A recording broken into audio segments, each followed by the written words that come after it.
Check out this bad boy. It's a 1979 microwave. Nice old General Electric. And look at this. It still works, I think. The light works. We got our controls. Let's fire this thing up. We'll give it 10 minutes.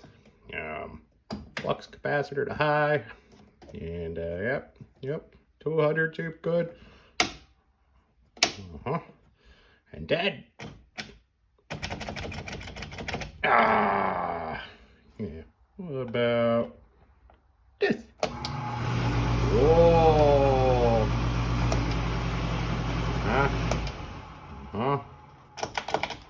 Oh, no light. There's a blast from the past for you.